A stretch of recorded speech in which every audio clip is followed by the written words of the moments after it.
Hello and welcome Pixels! In this episode I want to show you the basics of the free Blender add-on called Bool Tool. It is very similar to the boolean modifier. By the way, check out my tutorial about the boolean modifier as well. But this tool has a better visual presentation and handling. First I will show you how to get the add-on, then the setup and the power of this tool, and at least how to work with multiple objects and some useful additional modifiers. Well, let's jump into the tutorial now.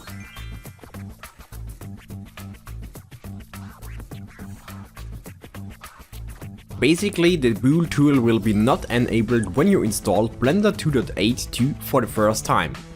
However, you just have to go to Edit, Preferences and search for Bool tool. You will get only one result and have to enable this one. Before you close the preference window, you should hold on and check the description and location for this tool. Very interesting are the shortcuts for the single functions, which can be found here as well. Under Preferences, you are able to enable Display as Wireframe if you prefer this visualization. But I will show you an example later. Okay. Everything is prepared for working. Close the preference window. I will show you how to work with this tool in the next step.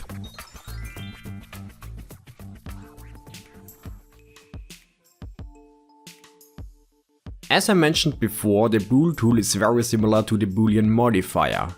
You need two objects which should interact with each other. Select first the object which should be influencer and then the object which should be influenced. Now it is time to use the Bool tool. Use the sidebar tab for this or press Ctrl-Shift-B for the Bool tool window. Remember the location text if you don't like to work with shortcuts. View 3D, Sidebar, Edit tab.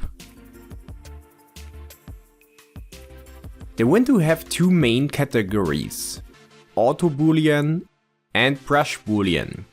The auto boolean function is pretty the same than the boolean modifier. You immediately get the result and you lose control for enable or disable it. It is a permanent change of your object. Very much better is the brush boolean tool palette. The result is your main object, which is constantly influenced by the second object. And this is not permanent. You are able to select the influencer, change the position, change shape, and add further geometry.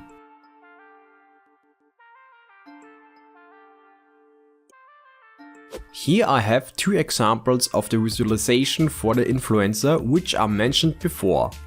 One with the bounding box and the second with the wireframe. It depends on your preferences. Disable or enable the box in the preference window. The Bool tool behaves like a modifier, and actually it is a modifier.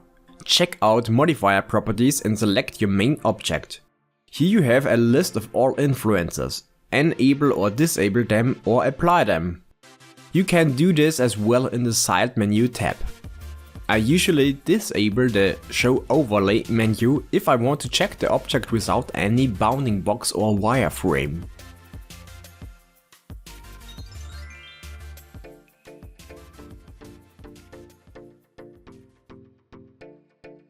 Basically, there is no limit adding more and more brush booleans to your object. Everything is always editable and removable without any effort. Probably you want to create something for rendering, so I want to add further geometry with modifiers. For example, the bevel modifiers to get nice edges. Maybe you've worked with round shapes as well and want to remove the edgy shading here. Then select the main object, go to Edit mode and Face Selection mode. Select all, right click, Shade Smooth. In Object Data Properties, go to Normals and enable Auto Smooth. It may happen that you will get some shading bugs there. Go back to Modifier Properties and add the Weighted Normals modifier. Now the shading of your object should be nice again. If everything is fine and you like the result of your object, it is time to apply the boolean. Or not, if you don't need to. Probably you have to tidy up your mesh structure a little bit now. If you have any further questions, write a comment in the section below.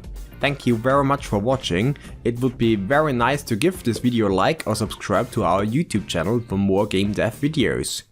Cheers!